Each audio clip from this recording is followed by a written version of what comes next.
మన చేతులకు కూడా పని ఉండాలి, మన చేతులు ఖాళీ ఉండకూడదు. ఆయన చేయి గొప్పదే, కానీ మన చేతులు మన పని మనం చెయ్యాలి.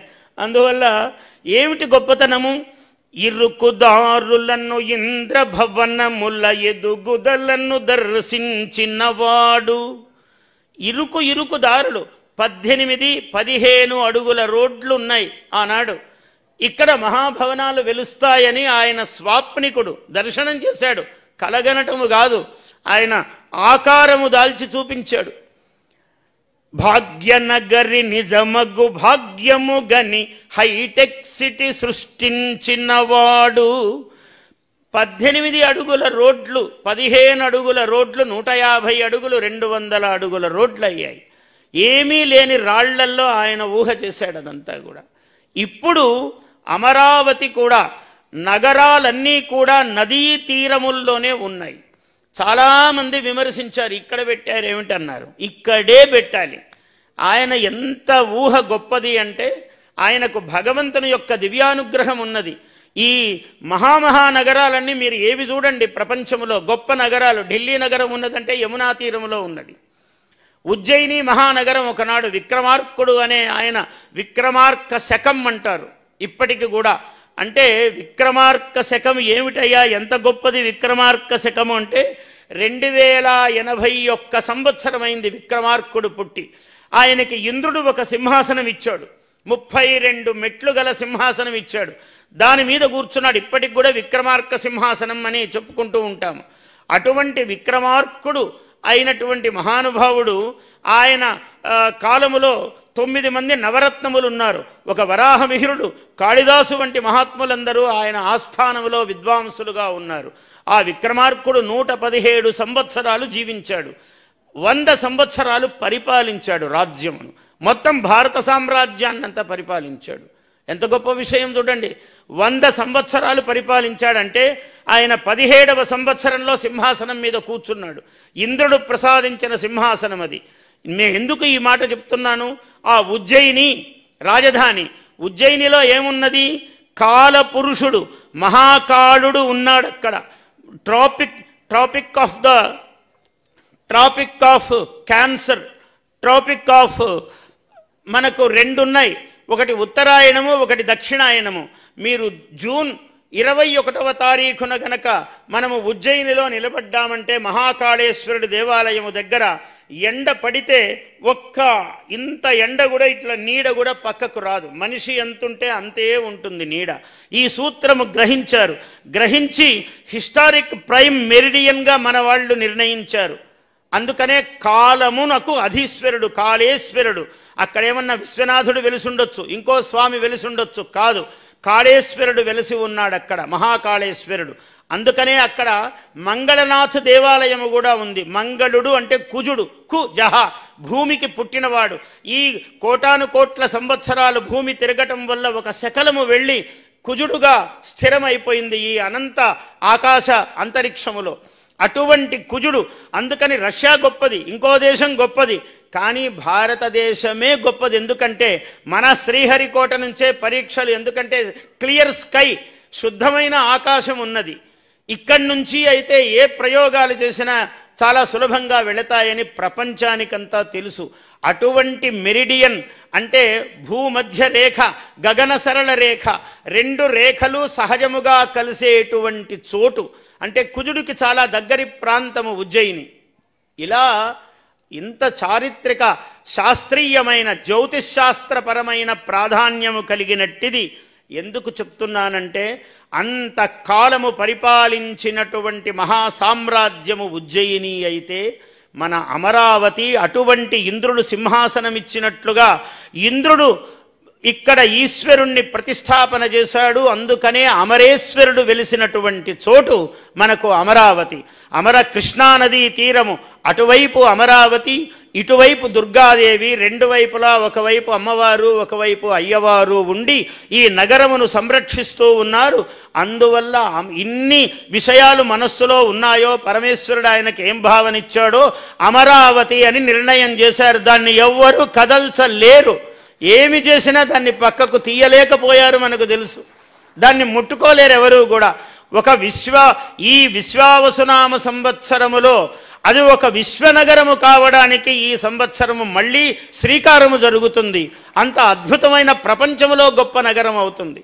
నేను ఇవాళ చెప్పలేదు, 8 ఏళ్ల క్రితం నేను ఒక చోట అరసవిల్లిలో శతావధానం చేస్తుంటే మన ముఖ్యమంత్రి గారు ఇలా నిర్ణయించారండి, ఎలా ఉంటుందన్నారు. ఇదొక మహా విశ్వనగరం అవుతుందండి అని 8 ఏళ్ల క్రితం చెప్పాను నేను. ఇవాళ నాకు ఇక్కడ అవకాశం వచ్చి మళ్ళీ వారి సమక్షంలో ఈ మాట చెప్పగలుగుతున్నాను. అంత గొప్ప మహానగరమునకు ఆయన శ్రీకారం చుట్టాడు. ఎందుకంటే ఆ ఇరుకుదారుల్లో ఇంద్రభవనాలు సృష్టించినటువంటి మహానుభావుడు కాబట్టి ఆయన చేతికి ఆ చలువ, కొన్ని చేతులకు కొన్ని ప్రత్యేకతలు ఉంటాయి. అలా ఆయనకు అటువంటి యోగం ఉన్న కారణము చేత ఈ అద్భుతమైనటువంటి మహానగరము ఈ సంవత్సరంలో విశేషంగా ఒక అద్భుతమైనటువంటి రూపాన్ని దిద్దుకోవడానికి రూపము ఏర్పడుతూ ఉన్నది. ఎన్ని మాట్లాడుకున్నా ఇవన్నీ చెప్పేదండి. మా జాతకాలు ఎట్లున్నాయో గురువుగారు, మా రాసులు, మా నక్షత్రాలని అందరికీ మనస్సులో ఉంటుంది. కాబట్టి నేను ఒక్క 5-6 నిమిషాలలో నాకు ఇచ్చిన సమయము నాకు తెలుసు, సమయజ్ఞుడనే నేను. ఆ సమయంలో మీకు అవి చెప్పి నేను సెలవు తీసుకుంటాను. మేషం, అశ్వని, భరణి, కృత్తికాపాదం, కృత్తికలో ఒక పాదము. ఇది మేషరాశి. ఆదాయము 2, వ్యయము 14, రాజపూజ్యము 5, అవమానము 7. ఇక్కడ జూను తర్వాత గురువు యొక్క అనుగ్రహము ఈ రాశి వారికి కలుగుతుంది. వీళ్ళందరూ కూడా చాలా శ్రమతోనే పనులు సాధిస్తారు. మొట్టమొదటి ఫలం అదే. మళ్ళీ ఇక్కడ కూడా ఎంత శ్రమ పడితే అంత ఫలము. ఖర్చు దగ్గర చాలా జాగ్రత్తగా ఈ రాశివారు చేయి పట్టుకోవాలి. చెయ్యి ఏ జేబులో పెట్టాడో బయటికి రాకూడదు, వెంటనే వస్తే ప్రమాదం. అందువల్ల ఖర్చుల విషయంలో చాలా జాగ్రత్త ఉండాలి. ఇందులో ఈ రాశి వారికి స్త్రీలకు చాలా అభ్యుదయం కలిసి వస్తుంది. ఉద్యోగస్తులకు కూడా ఈ రాశి అనుకూలముగానే ఉంటుంది. అలాగే వృషభము, కృత్తిక 2, 3, 4 పాదాలు, రోహిణి 4 పాదాలు, మృగశిర 1, 2 పాదాలు. ఈ వృషభ రాశికి ఆదాయము 11, వ్యయము 5, రాజపూజ్యత 1, అవమానము 3.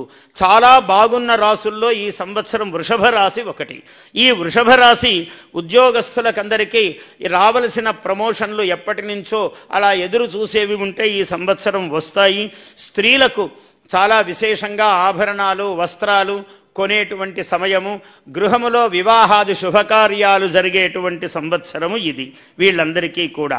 రాజకీయంగా కూడా పురుషుల కన్నా స్త్రీలకు ఎక్కువగా కలిసొచ్చే కాలము ఈ వృషభ రాశి వారికి. అలాగే మిథునము, మృగశిర 3, 4, ఆర్ద్ర 4 పాదాలు, పునర్వసు 1, 2, 3 పాదాలు. వీళ్లకు ఏమిటి ఈ సంవత్సరం అంటే ఖర్చులు సత్కార్యాలకే బాగా చేస్తారు. ఆదాయము 14, వ్యయము 2, రాజపూజ్యము 4, అవమానము 3. చాలా బాగున్నదని చెప్పవలసిన రాసుల్లో మిథునము కూడా ఈ సంవత్సరం. కారణం ఏమంటే ఈ మే 15 నుంచి అక్కడ గురువు అక్కడ వచ్చి గోచారములో వచ్చి కూర్చుంటాడు. గురువు ఎప్పుడైతే వచ్చి కూర్చుంటాడో, బృహస్పతి దేవగురువు కదా, సర్వమంగళములకు కారణము ఆయన. అందువల్ల ఈ రాశి వారికి చాలా బాగుంది. ఎక్కువగా దైవ కార్యాలలో పాల్గొంటారు వీరు. వీరితో స్నేహం చేసిన వాళ్ళకి కూడా పుణ్య లాభం ఉంటుంది. అటువంటి ఒక అదృష్టము కలిగినటువంటి, బాగా ధనాదాయము కలిగినటువంటి రాశి మిథునము. కర్కాటకం ఉన్నది, చాలా చాలా బాగున్నది అని చెప్పవలసిన వాటిలో అగ్రశ్రేణి కర్కాటక రాశి ఈ సంవత్సరంలో. పునర్వసు 4, 4వ పాదము, పుష్యమి అన్ని పాదాలు, ఆశ్లేష. ఇది ఆదాయము 8, వ్యయము 2, రాజపూజ్యము 7, అవమానము 3. ఈ రాశి వారికి ఏ క్రొత్త పనులు ప్రారంభము చేసినా, క్రొత్త ప్రణాళికలకు శ్రీకారము చుట్టినా మహాద్భుతంగా దిగ్విజయము సాధించేటువంటి సంవత్సరము. గృహములో శుభకార్యాలు, కొత్తగా ఇళ్ళు కొనడము, ఇంతో అంతో భూములు కొనడము, అటువంటి యోగాలన్నీ ఉన్నటువంటి రాశి కర్కాటక రాశి ఈ సంవత్సరం. అలాగే సింహము ఇది కూడా ఒక 80% చాలా బాగున్నటువంటి రాశి ఈ సంవత్సరం. కర్కాటకమంత కాదు కానీ కర్కాటకాన్ని దగ్గరగా బాగున్నటువంటి రాశి సింహరాశి. మఖ, పూర్వ ఫల్గుని, 4 పాదాలు, ఉత్తర ఫల్గుని 1 పాదము, ఆదాయము 11, వ్యయము 11, రాజపూజ్యము 3, అవమానము 6. ఇది 4-5 నెలల తర్వాత ఈ రాశి వారికి యోగం అందుకుంటుంది. అంతవరకు కొంచెము శ్రమలే ఉన్నాయి.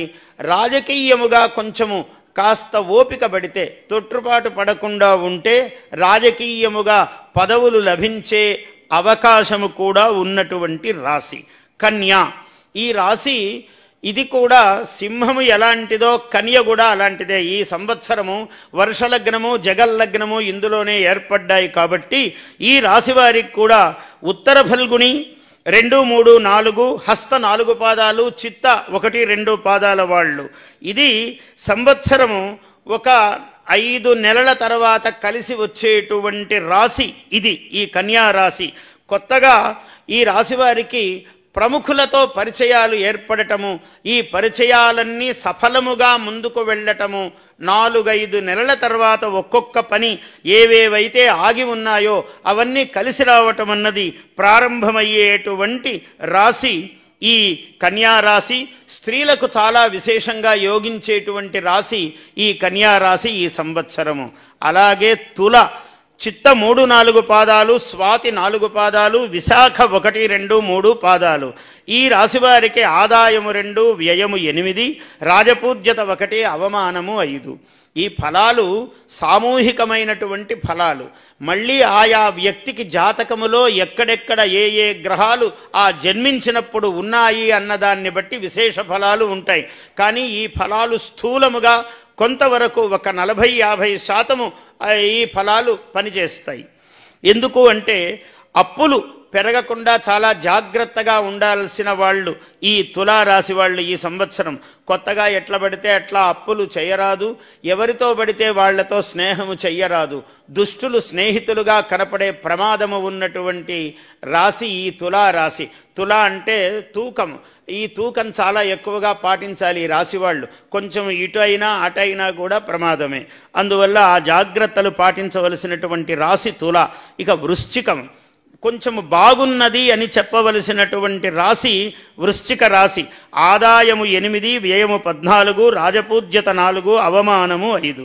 ఏమిటంటే మే 14 వరకు రవి, మే 19 నుంచి శుక్రుడు, మే 15 నుంచి గురువు. ఈ 3 గ్రహాలు కూడా విశేషంగా ఈ రాశి వారికి సహకారాన్ని అందిస్తూ ఉన్నాయి.